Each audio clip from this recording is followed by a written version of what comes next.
हाँ, तो क्या हाल है। जैसे कि आप लोग जानते हैं कि बिहार में आजकल सबसे ज़्यादा कोई चीज़ चल रहा है तो वो है जातिवाद। देखिए यहाँ जातिवाद में नेता की इतना बेनिफिट होता है कि हमेशा से ही कोई भी कांड हो, कोई भी घटना हो, इस पे मतलब जातिवाद इसमें डाल ही देते हैं और इसको जातिवाद से जोड़ ही देते हैं। मतलब कि जो भी मतलब बिहार के नेता है उनको पता है कि हम सड़क बनवाएंगे, वोट नहीं मिलने वाला है, स्कूल बनवाएंगे, वोट नहीं मिलने वाला है। सिर्फ इतना ही काम करना है, 5 साल राज करना है और उसके बाद जातिवाद में यहाँ की मतलब जनता है उनको जातिवाद में डिवाइड कर देंगे, ऑटोमेटिक हमारा सरकार बन जाएगा। इस तरह की बात जानते हैं। तो इसी के कारण जितना भी नेता है तो जातिवाद में डिवाइड करने की कोशिश करते हैं। देखिए आज मतलब कि बहल खेसारी लाल के मतलब कि आज गाना उतर गया है ग्लोबल जैक्सन के एग्रीमेंट के कारण। तो इसको भी देखिए कितना मतलब कि यहाँ के नेता से समझदार है कि इसको भी जातिवाद से जोड़ रहा है। अरे भाई कोई पैसा लिया हुआ है, चाहे कोई की गड़बड़ी हो रहा है, तो इसमें जातिवाद आने वाला क्या बात है भाई। कौन जरूरी है इसमें जातिवाद जोड़ना भाई। ये थोड़ी है ना है कि जब मतलब कि कोई यादव मतलब किसी सिंह के साथ में मतलब जातिवाद मतलब कि घात नहीं किया होगा, चाहे कोई भी मतलब सिंह है तो मतलब कि यादव में घात कर दिया तो बहुत बड़का भारी बात हो गया। देखिए जात बात वाला में नहीं डिवाइड कीजिए। क्या मतलब यादव यादव से मतलब कि मतलब यादव यादव में कभी लड़ाई नहीं होता है, मतलब अदर जाति से लड़ाई हुआ तो आप जातिवाद जोड़ दिए।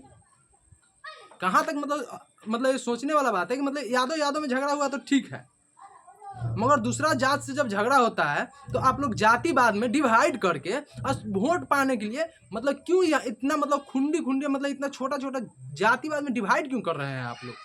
देखिए आप लोगों को समझना पड़ेगा कि जो नेता है बिहार के वो आपको हमेशा से ही जातिवाद में डिवाइड किए हैं और अभी भी डिवाइड करेंगे। तो कम से कम आप लोग अब से भी अपना आँख खोलिए, नेता चुनिए कभी भी तो जातिवाद में नहीं नेता चुनिए। जब भी नेता चुनना है तो उनके ईमानदारी पर नेता चुनिए, जो कुछ बिहार के लिए करे, कोई देश के लिए कुछ करे, वो ऐसा नेता चुनिए। न तो इस तरह के गद्दार अगर आप चुनिएगा तो आपको इस बार भी मतलब जातिवाद देखने को मिला है, अगला बार भी जातिवाद देखने को मिलेगा। न आपके यहाँ स्कूल अच्छा होगा, न आपके यहाँ सड़क अच्छा होगा, न आपको ठीक से मतलब कि इज्जत मिलेगा। आप कहीं पे जाइएगा तो जिस तरह से आपको सताया गया मतलब कि 1900 से पहले, उसी तरह आज भी आपको सताया जाएगा। तो इसी के लिए आप कम से कम अब से आंख खोल लीजिए और जो ये आप लोगों को जातिवाद में डिवाइड करने के लिए जो भी नेता चाह रहा है तो आप उनको करारा जवाब दीजिए। इस बार मतलब कि जातिवाद में डिवाइड होना ही नहीं है। कोई नेता कितनों कुछ कर ले, जो हमको जहाँ इच्छा करेगा वहीं पे वोट अपना करेंगे, क्योंकि वोट हमारा है, हक हमारा है। तो जो हमको अच्छा लगता है उन्हीं को वोट करेंगे और जो जातिवाद में डिवाइड करने की कोशिश कर रहा है उनको तो बिल्कुल ही नहीं वोट करेंगे। अरे हमको समझ में नहीं आता है कि कभी बीजेपी के कोई आदमी आगे कहा है कि हम फलना जाति है? बाकी जो यहाँ पे आरजेडी वाला है, चाहे बहुत ऐसा आदमी है जो कि देखिए वास्तविक हम कह रहे हैं जो आरजेडी ही नहीं खराब है, जो उनका कार्यकर्ता है वो बार बार जातिवाद में डिवाइड कर देते हैं। अरे आप नेता हैं, एक जात से आप कभी भी सरकार नहीं बना सकते हैं। तो कम से कम आप नेता हैं तो जातिवाद क्यों डिवाइड कर रहे हैं? क्यों आप यहाँ पे यादव की बात ला रहे हैं? आप लाइए यहाँ गरीब समाज की बात लाइए, या मतलब बड़े जात में भी अगर कोई मतलब कोई गरीब व्यक्ति है तो उसको आप हेल्प कीजिए। कुछ इस तरह के आप काम कीजिएगा तो ऑटोमेटिक आपका सरकार बनेगा।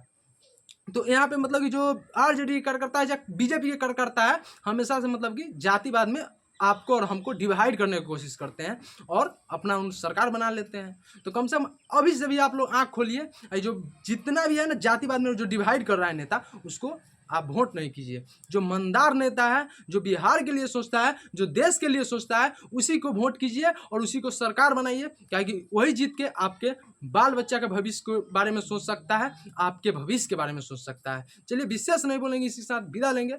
जय हिंद, जय भारत।